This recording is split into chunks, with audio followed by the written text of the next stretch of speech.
2026 সালে লিথুনিয়াতে কোন ধরনের রেস্টুরেন্টরা আসবেন আর কোন ধরনের রেস্টুরেন্টরা লিথুনিয়াতে আসবেন না আজকের ভিডিওতে ইন ডিটেলস আলোচনা করব।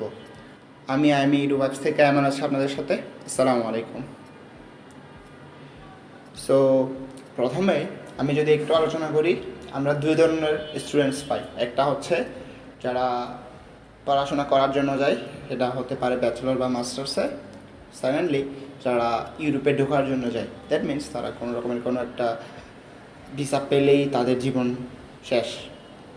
দেখেন, আসলে লিথুনিয়াতে আপনারা যারা জেনুইন স্টুডেন্টস আছেন তারা কিন্তু যেতে পারবেন, বাট এটা শিওর করবেন যে আপনি ব্যাচেলর্সে যান বা মাস্টার্সে যান, আপনার ফিনান্সিয়াল সাপোর্টস লাগবেই, unless you are not getting a scholarships. কেন বললাম? তার কারণ হচ্ছে Vilnius university, Kaunas university of technology, এই রিলেটেড ইউনিভার্সিটিগুলোতে যতটুকু খরচ হয় আপনার living cost plus university fee মিলিয়ে আপনি কিন্তু ফুল টাকা জব করে দিতে পারবেন না। দ্যাট মিনস আপনার থেকে ফ্যামিলি সাপোর্ট নেওয়া লাগবে।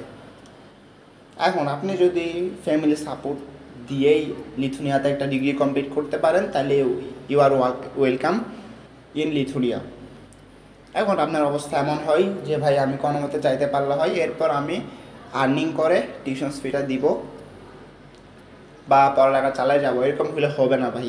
আপনি যদি স্পেশালি ইঞ্জিনিয়ারিং ট্রাইকার হন তাহলে তো জীবনও হবে না। তার কারণ হচ্ছে আমি যদি লিথুনিয়ার অন এভারেজ স্যালারি দেখি যারা স্টুডেন্টস হিসেবে 600 থেকে 650 ইউরো।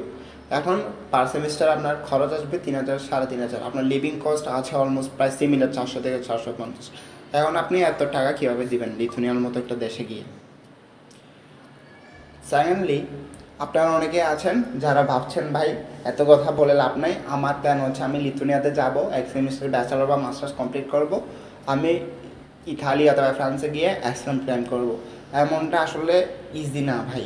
টিআরপি ফাইলেই আপনি জাস্ট জব করতে পারবেন, বাট অ্যাসলাম হবে কি না এটা জানা নেই।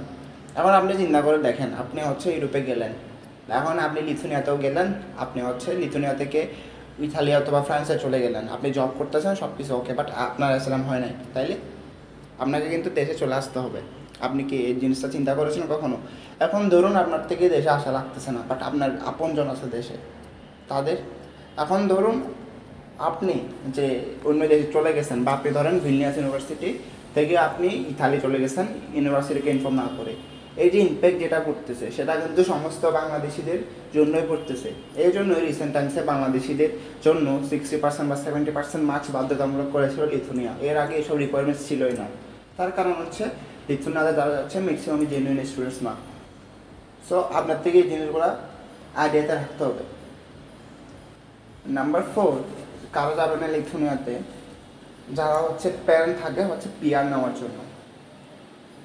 তার কারণ হচ্ছে লিথুনিয়ার পিআর প্রসেস রিসেন্ট টাইমসে জটিল করতেছে। 5 বছর আপনার থেকে লিথুনিয়াতে থাকতে হবে, প্লাস ল্যাঙ্গুয়েজ প্রফিসিয়েন্সি লাগবে।